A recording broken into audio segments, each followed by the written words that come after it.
Selamat malam semuanya. Assalamualaikum warahmatullahi wabarakatuh. Perkenalkan nama saya Naura Raihana. Saya saat ini ada tugas kuliah tentang dari mata kuliah Undang-Undang K3 dari Kesehatan Masyarakat Universitas Esa Unggul. Yang pertama saya mengangkat topik analisis penerapan keselamatan dan kesehatan kerja di unit customer care di klinik. Yang pertama, saya ingin menganalisis penerapan ketiga dalam unit customer care untuk keamanan tenaga kerja.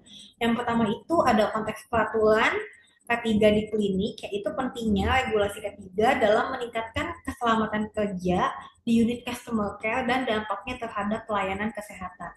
Yang kedua, resiko yang dihadapi stafnya itu identifikasi resiko psikososial dan ergonomi yang dihadapi tenaga kesehatan, khususnya customer care, serta dampaknya terhadap kesejahteraan. Yang ketiga itu ada implementasi ketiga yang efektif, yaitu strategi untuk meningkatkan penerapan ketiga di unit customer care agar sesuai dengan standar Perkemenkes nomor 17 tahun 2024. Dan yang keempat itu ada perencanaan pelatihan dan pengembangan, yaitu pentingnya pelatihan ketiga spesifik itu bagi staff, yaitu untuk menghadapi resiko yang dihadapi dalam interaksi dengan pasien. Yang ketiga itu ada identifikasi resiko ketiga yang dihadapi tenaga kesehatan di klinik, khususnya di customer care. Yang pertama itu ada analis resiko psikososial, yaitu dampaknya psikologis yang dialami staf customer care akibat interaksi dengan pasien, karena beberapa pasien klinik itu tidak sabaran. Jadi mungkin mereka terkena psikososialnya. Yang kedua itu ada ergonomi di tempat kerja, yaitu evaluasi fasilitas kerja yang mendukung ergonomi untuk mencegah cedera fisik dan meningkatkan kenyamanan staf. Yang ketiga itu ada pencegahan kekerasan verbal dan fisik, yaitu juga satu hubungan sama analisis resiko psikososial, yaitu untuk mengurangi resiko kekerasan dari pasien dan keluarga kepada staf di unit customer care. Yang ketiga itu ada sistem pelaporan, yang keempat itu ada sistem pelaporan insiden, yaitu pengembangan sistem yang efektif untuk melaporkan dan menangani insiden terkait K3 di unit customer care. Yang lalu ada memberikan rekomendasi strategis untuk perbaikan dan implementasi K3. Yang pertama itu ada peningkatan kebijakan K3 di klinik untuk merekomendasikan menyusun kebijakan ketiga yang lebih spesifik dan terarah pada kebutuhan unit customer care. Lalu ada optimalisasi pelatihan ketiga, strategi pelatihan yang harus diterapkan untuk meningkatkan pemahaman dan keterampilan staf dalam menangani risiko K3. Lalu ada kebijakan ketiga yang masih bersifat umum, perlu lebih spesifikasi lebih lanjut. Yang lalu ada kebijakan ketiga yang umum, kebijakan ketiga yang ditetapkan klinik umum secara rinci, mencakup aspek spesifik yang dihadapi unit customer care, lalu ada penanggung jawabkan K3. Nah, penanggung jawab K3 itu telah ditunjuk, jadi memang di klinik itu sudah ditunjuk untuk penanggung jawabnya K3, untuk meningkatkan pengawasan dan akuntabilitas yang lebih ketat, serta untuk memberikan sosialisasi tentang pentingnya K3 itu. Lalu ada pelatihan ketiga staff yang belum mencakup manajemen stres dan deskalasi konflik. Nah, yang pertama itu ada pelatihan ketiga yang umum. Sebagian besar staf telah mengikuti pelatihan dasar, tetapi pelatihannya itu masih kurang.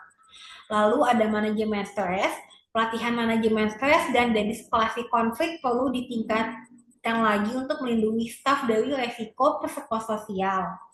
Nah, psikososial itu disebabkan karena tekanan dari pekerjaan atau jam kerja yang terlalu tinggi. Lalu yang terakhir ada tingkat pemahaman staf, yaitu mengenai prosedur penanganan ancaman pasien bagi yang masih bervariasi dan perlu diperbaiki lagi. Ergonomi workstation perlu banget ditingkatin untuk mengurangi resiko kecelakaan kerja. resiko kecelakaan kerja. Yang pertama itu ada peraturan workstation. Ergonomi workstation di unit customer care juga perlu diperbaiki untuk mencegah masalah kesehatan jangka panjang.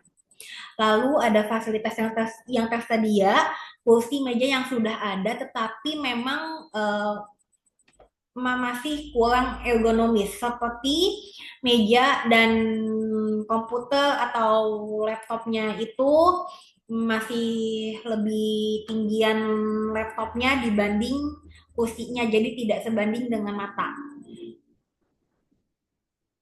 Lalu ada meningkatkan pelatihan K3 spesifik untuk staff unit customer care. Yang pertama itu ada pelatihan K3 khusus untuk staff, yaitu pentingnya melaksanakan pelatihan K3 yang disesuaikan dengan jenis risiko unit customer care untuk meningkatkan pemahaman dan keterampilan staff. Yang kedua ada program deskalasi konflik. Staff itu perlu dilatih dalam teknis deskalasi konflik untuk mengelola situasi stres dengan lebih efektif dan aman bagi pasien dan tenaga kerja lainnya seperti dokter dan perawat atau bidan. Dan ada pelatihan stres manajemen emosional, yaitu yang diperlukan program pelatihan yang berfokus pada manajemen stres untuk mengurangi risiko burnout tenaga kerja di unit customer care. Lalu ada menyusun SOP jelas untuk penanganan insiden dan agresi pasien. Yang pertama itu ada pengembangan SOP dan penanganan insiden. Yang kedua itu ada SOP penanganan insiden agresi. Lalu yang ketiga ada sistem pelaporan insiden efektif. Lalu ya ada yang terakhir evaluasi revisi SOP secara berkala. Lalu ada evaluasi dan monitoring risiko ketiga secara berkala untuk perbaikan berkelanjutan, yaitu pentingnya evaluasi berkala, yaitu untuk mengidentifikasi dan mengurangi risiko yang dihadapi staf di unit customer care. Lalu ada monitoring risiko ketiga secara sistematis untuk mendeteksi perubahan dalam risiko dan dinamika kerja di unit customer care. Lalu ada implementasi rencana perbaikan berkelanjutan untuk perbaikan yang berkelanjutan untuk meningkatkan keselamatan dan kesehatan kerja. Lalu ada penerapan ketiga di unit customer care sudah baik, namun perlu diperbaikan itu kualitas penerapan K3-nya yang masih kurang, pelatihan staf K3-nya juga yang masih kurang dan kurang diterapkan, lalu prosedur dan kebijakan dari manajemen. Lalu ada resiko psikososial dan ergonomi masih menjadi tantangan yang signifikan. Tantangan psikososial, stres kerja dan tekanan dari pasien merupakan tantangan utama yang dihadapi staf di unit customer care di klinik. Dan masalah ergonomi, yaitu pengaturan workstation yang tidak ideal menyebabkan risiko ergonomi yang sudah saya jelaskan tadi mempengaruhi kenyamanan dan kesehatan kerja dan kesehatan staf. Resiko psikososial dan ergonomi masih menjadi tantangan yang signifikan. Yang pertama, kualitas layanan pasien, kesejahteraan tenaga kerja, rekomendasi perbaikan, dan jangka panjang kerja. Cukup sekian presentasi dari saya, kurang lebihnya mohon dimaafkan. Wassalamualaikum warahmatullahi wabarakatuh. Selamat malam semuanya.